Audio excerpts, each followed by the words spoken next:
سامعین السلام علیکم ورحمۃ اللہ وبرکاتہ۔ امید ہے کہ آپ خیر و عافیت سے ہوں گے۔ آج ہم جس ٹاپک پر بات کرنے والے ہیں کہ وہ رشتے کی ہر قسم کی بندش کا علاج۔ اکثر بچیوں اور بچوں کے رشتے صرف اسی وجہ سے طے نہیں پاتے کہ وہ دشمنوں اور حاسدوں کی جانب سے سخت قسم کی بندش کا شکار ہوتے ہیں۔ ہر قسم کی بندش اور رکاوٹ دور کرنے کے لیے آج ہم انشاءاللہ تعالی آپ حضرات کے سامنے ایک انٹرسٹنگ بیسٹ وظیفہ بتانے والے ہیں۔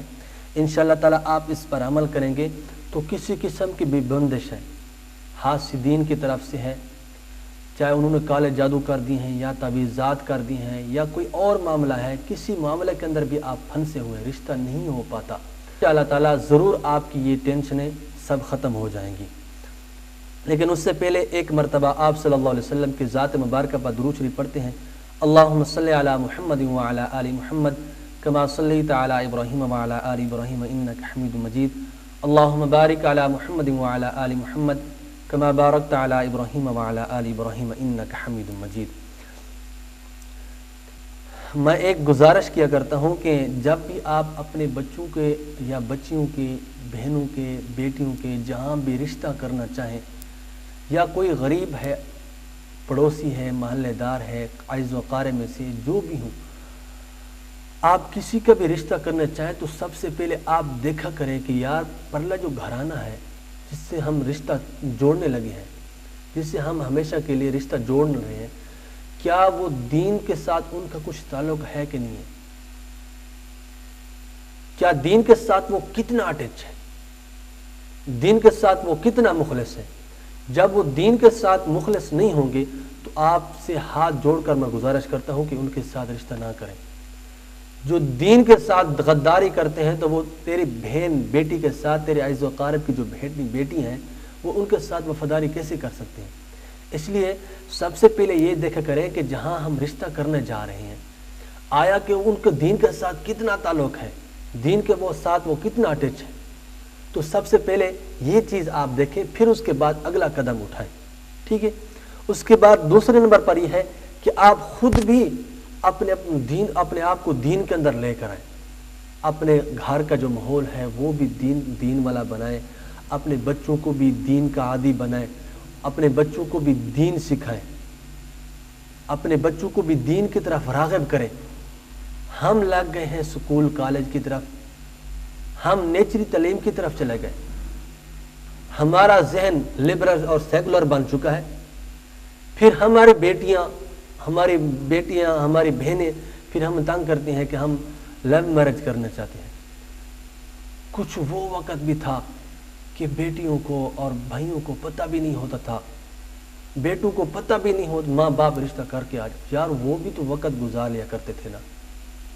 بہرحال آج کل کا کچھ پرفتن دور یہاں ایسا چل رہا ہے، مغربی تہذیب اسلامی مملکت کے اندر بھی چل رہی ہے، تو اس لیے شادی کرنے سے پہلے میں ماں باپ سے گزارش کیا کرتا ہوں کہ اپنی بیٹیوں سے اور اپنے بیٹوں سے ضرور پوچھ لیا کریں کہ وہ شادی کہاں کرنا چاہتے ہیں۔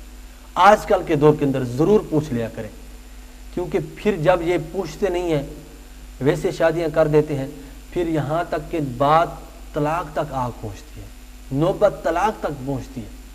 تو اس لیے اس سے پہلے گزارش ہے کہ آپ ان دو چیزوں کا ضرور لحاظ کیا کریں۔ چلتے ہیں اس وظیفہ کی طرف کہ وہ کون سا وظیفہ ہے جس کے پڑھنے سے اگر کسی قسم کی بھی رشتے کے اندر بندش ہے وہ ہمیشہ کے لیے ختم ہو جائے۔ اس سے پہلے ایک مرتبہ آپ صلی اللہ علیہ وسلم کی ذات مبارکہ پر درود شریف پڑھتے ہیں۔ اللہم صلی علی محمد وعلی آل محمد کما صلیت علی ابراہیم وعلی آل ابراہیم انک حمید مجید۔ اللہم بارک علی محمد وعلی آل محمد کما بارکت علی ابراہیم وعلی آل ابراہیم انک حمید مجید۔ چلتے ہیں اس وظیفہ کی طرف، لیکن اس سے پہلے اجازت لینا ضروری ہے۔ وہ اجازت یہ ہے کہ نمبر 1 آپ حرام سے بچیں، حلال کھائیں، نمبر 2 5 وقت کی نماز کی پابندی کریں۔ یہ 2 کام آپ کر لیتے ہیں تو آپ کو اجازت ہے کہ آپ خود وظیفہ کریں اور کسی دوسرے کو بھی بتا سکتے ہیں اس اجازت کے ساتھ۔ وہ وظیفہ کیا ہے؟ وہ وظیفہ یہ ہے کہ نماز فجر کے بعد سورہ مزمل شریف، یہ 29ویں پارے کی صورت ہے، سورہ مزمل پڑھنی ہے، اور اسی طرح 4 قل یا ایھا الکافرون، قل هو اللہ احد، قل اعوذ برب الفلق، قل اعوذ برب الناس، سورۃ الکافرون، سورۃ اخلاص، سورۃ الفلق، سورۃ الناس، یہ 4 کل شریف ہو گئے، اور ایک سورہ مزمل ہو گئے۔ ان کو 3 مرتبہ فجر کی نماز کے بعد پڑھنا ہے، ٹھیک ہے نا۔ اور اس طرح اس کے ساتھ ساتھ آیت الکرسی، اللہ لا الہ الا هو الحی القیوم لا تأخذه سنة ولا نوم له ما في السماوات وما في الأرض من ذا الذي يشفع عنده إلا بإذنه يعلم ما بين أيديهم وما خلفهم ولا يحيطون بشيء من علمه إلا بما شاء وسع كرسيه السماوات والأرض ولا يؤوده حفظهما وهو العلي العظيم۔ اس آیات الکرسی کو 11 مرتبہ پڑھنا ہے، ٹھیک ہے نا۔ 11 مرتبہ پڑھ کر پھر کسی بھی پانی پر دم کر لیں۔ پانی پر دم کرنے کے بعد وہی پانی لڑکی اور لڑکی کو 11 دن مسلسل پلاتے رہیں، 11 دن مسلسل پلائیں، اور پھر اس کے بعد انہی پانی سے ہاتھ منہ بھی دھلائیں، ٹھیک ہے نا۔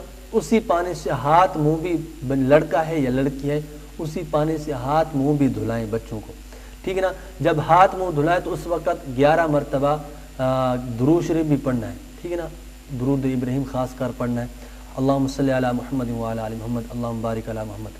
تو یہ جو درود شریف ہے، یہ درود شریف آپ نے 11 مرتبہ جب ان کو صبح کے ٹائم منہ دھلائیں تو اس وقت یہ درود شریف پڑھیں، ٹھیک ہے نا۔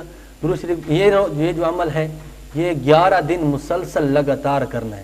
11 دن مسلسل لگاتار کرنے کے بعد پھر آپ کو کچھ حل نکلتا ہے کہ نہیں نکلتا۔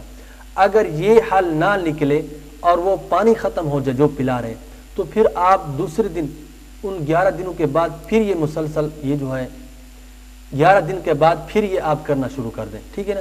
تو انشاءاللہ تعالی کچھ دن گزریں گے تو آپ کے یہ جو رشتے کی بندش ہے ہمیشہ کے لیے انشاءاللہ ختم ہو جائے گی۔ پھر آپ یہ دوبارہ یہ عمل سن لیں۔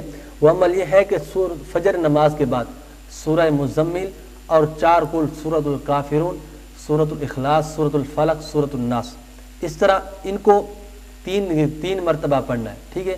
پھر اس کے بعد 11 مرتبہ آیت الکرسی، اللہ لا الہ الا هو الحی القیوم الی آخرہ، یہ 11 مرتبہ پڑھ کے پھر اس پانی پر پھونک مار دیں، چاہے لڑکا ہے یا لڑکی ہے، تو ان دونوں کو پلاتے جائیں۔